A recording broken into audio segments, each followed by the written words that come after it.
This is Beyond the Measure, Episode 1.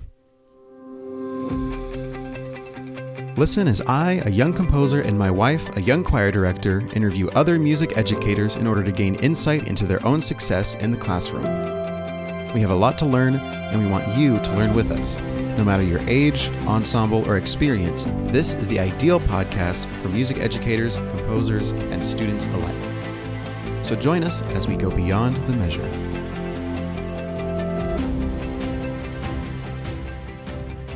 Hello, everyone. Welcome to Beyond the Measure, the first episode of hopefully a long-running podcast that me and my wife are doing here for you.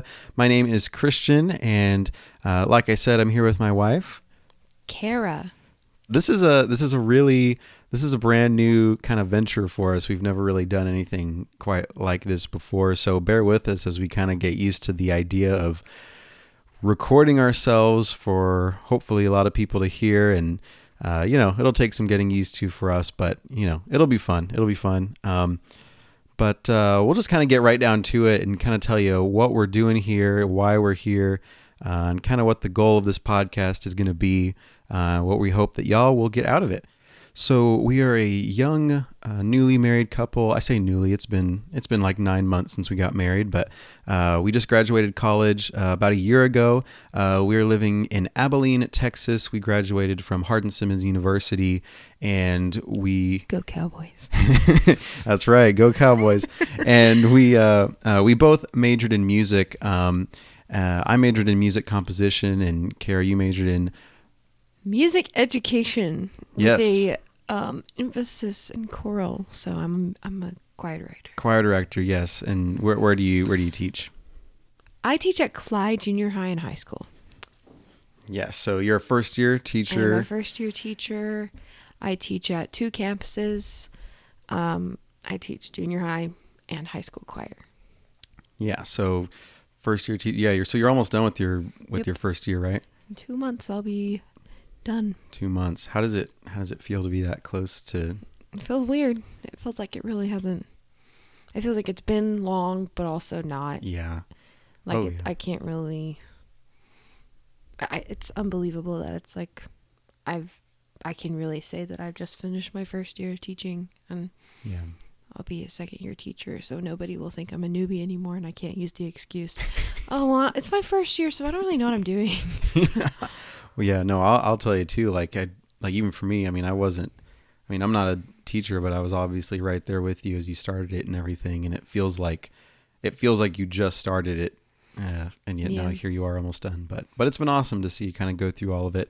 But we'll get into more detail about that later on our next episode. Next episode, I'm going to interview Kara, kind of just get to know, well, I already know it, but so y'all can kind of hear her story and kind of where she's at, so y'all can get to know her better. And then the third episode, Kara is going to interview me so that y'all can know more about me. But just to tell you a little bit right now, for me, I'm currently actually working as an admissions counselor at Hardin-Simmons University. But like I said, I majored in music composition, and I am a composer. I do compose on the side as of right now, but ultimately my goal is to be able to compose full time. So that's kind of that kind of brings me to the next point of kind of why we're doing this podcast is, we're both really young, and we're both just now, really at the very beginning of our musical careers here. But we were wanting to do this podcast kind of for different reasons. So Kara, do you want to tell us a little bit about like kind of what you're thinking on your end? Yeah, for me, it's more trying to gain the experience and like learn from other music educators that have lots of experience under their belt, and just trying to find the best practices, best techniques, best habits to instill for the rest of my career, if that makes sense. Oh yeah, no, that makes perfect sense. And that's really good. So, if you're listening to this and you're, whether you're a young educator or a student or even an older educator, we're hoping that people of all ages are going to be able to learn with us as we go about learning from other people that have been doing this for many years. We'll get into more specifics about how that's going to look here in a second. But from my perspective as a composer, we thought this would be kind of a cool dynamic is to have. So we have Kara here, who's kind of looking at it from the teacher angle and just learning on how she can become a better teacher. But for me, I'm wanting to learn from these people as a composer because, as a composer, composers and music educators, we have kind of like a symbiotic. I don't know how you say it. I don't know what's the right potato, way. Potato. Potato. We kind of have a symbiotic relationship, and we can't really exist. One can't really exist without the other. And also just in my own experience over the past few years and being in college, I realized that, man, as a composer, you need to become best friends with as many music educators as you can, because ultimately you're going to gain so much insight and knowledge, not just from them, but also just having those connections and having those resources with in regards to your music and everything. Is that why you married me? That's the only reason why. Yes, that's it. So if you're listening to this and you're a composer or you're a young composition student, I highly encourage you to listen to this podcast. I think this is going to be really beneficial for you. I'll even say, for me, in the past, I've looked for podcasts that were solely directed towards young composers, and I wasn't ever really able to find many that I felt like were really beneficial to me, because I was mainly looking for stuff in regards to like either the business side of things or just how to better market myself and just those early steps, not necessarily like music theory and orchestration or studying classical pieces or composers and stuff, because there's a lot of podcasts that talk about that, but there aren't many that actually focus on a young composer's journey and the steps they need to take to kind of grow in those early stages. And I'm not saying we'll have a lot of specifics in regards to that, but I can tell you already from my own experience that you need to learn as much as you can about the ins and outs of music educators, what they do, because they can provide so much helpful things that are helpful for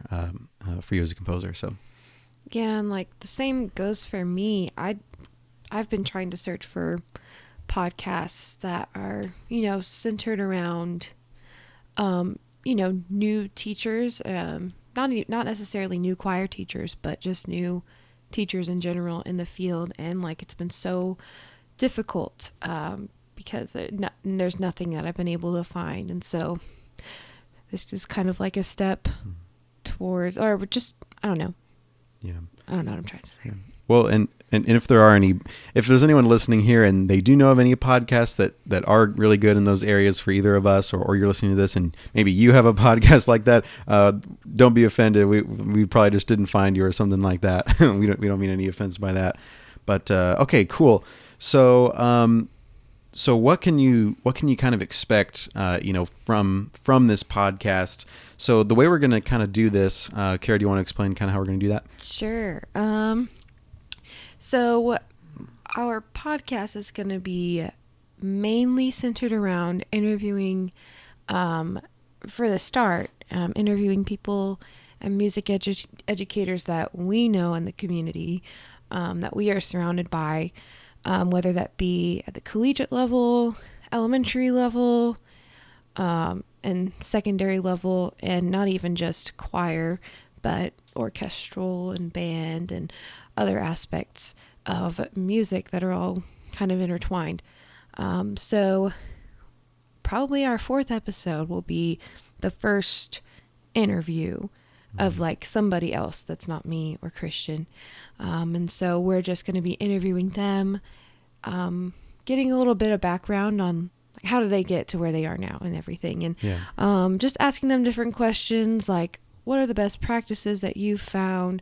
What are some struggles that you've faced throughout your years of teaching? And stuff like that. Other things might be just specific topics. So like, for example, maybe how to prevent burnout, or tried and true music literature for choir for different Yeah. choirs and stuff like that. Yeah, so we're not just going to talk to choral directors. We have more of a choral background, but we're going to try to talk to a variety of music educators. And again, I mean, even though I have more of a choral background, I do really, really enjoy writing music for orchestra and band and other instruments. So, especially for me, I want to be able to hear from, other educators that aren't just in the choral area. And yeah, as far as like kind of like what you were saying, Kara, about like the topics and everything, I don't really know. We'll kind of see how it goes early on. I don't know if we'll kind of orient these episodes to be more topic focused from the beginning, or if we'll kind of just interview them. And if a certain topic kind of surfaces that we talk about a lot in the episode, then that'll kind of become what that one's about.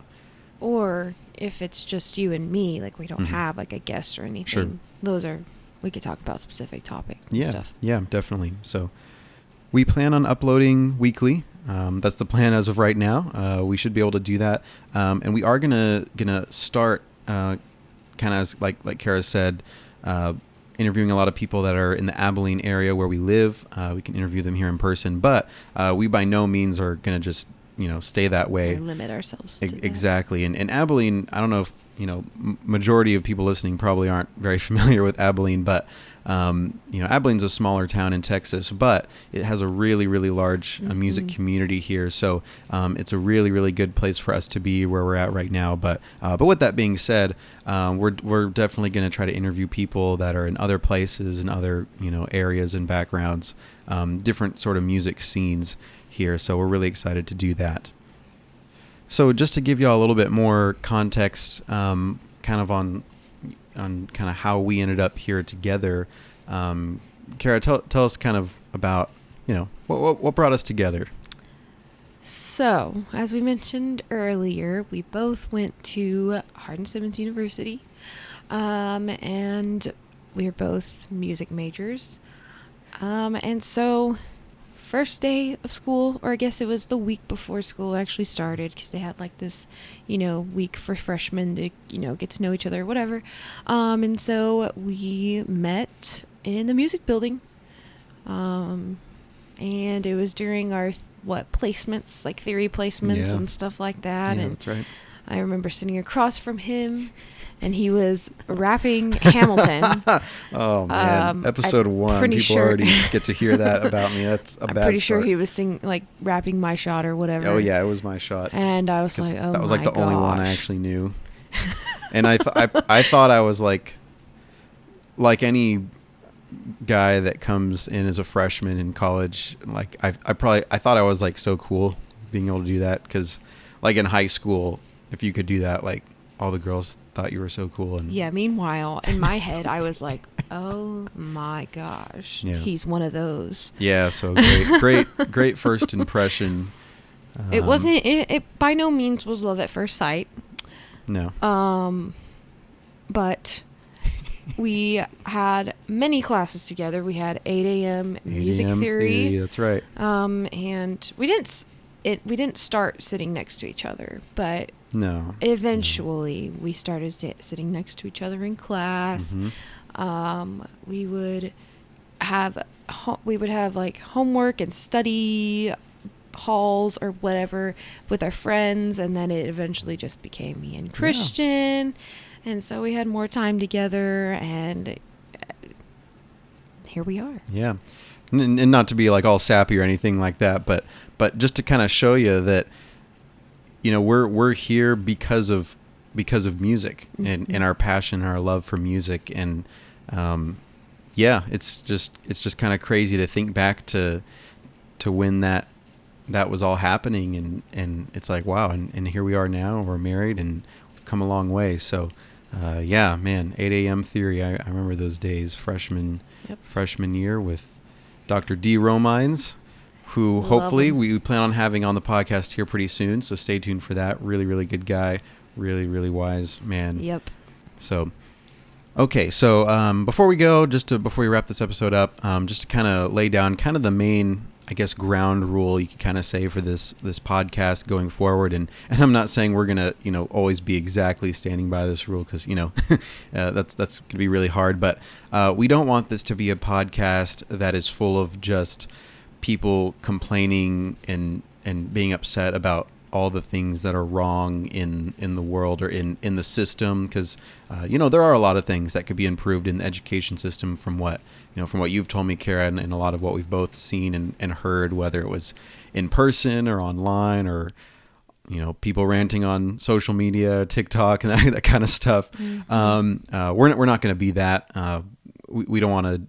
We don't want to be full of just complaining, that kind of thing. We don't have a problem with bringing up problems and stuff that could be better in the education area. But if we talk about stuff like that, we want to be able to provide solutions, or at least discussions on what we can do as composers and as music educators to improve and to get better and to get through these these different areas, because it doesn't help anyone to just keep talking about stuff negatively with no actual mm-hmm. solution. So alrighty, is there anything else? I don't think so. Okay, well, that's pretty much all we have for this introductory episode. Again, thank you for joining us. We hope to see you again, or I guess it feels weird to see you again. Yeah. Hope you'll join us again for the next episodes. Again, next couple episodes, we'll be interviewing each other so y'all can get to know us more. And then right after that, weekly uploads, we'll be interviewing music educators from different areas and backgrounds. So we'll see y'all. Dang it. No, not see you. Thank you to our sponsor, Honey. Thank you to our sponsor, Honey. Promo code is, you go to honey.com/beyond the measure. That is HONEY.com // beyond the measure. Thank you again, Honey, for being a sponsor. So just so y'all know, Honey is not a sponsor, but... Oh, are you putting that in there? Well, just in case as a disclaimer. But the other thing, no, we can leave it in. It's no, fine. just cut it out.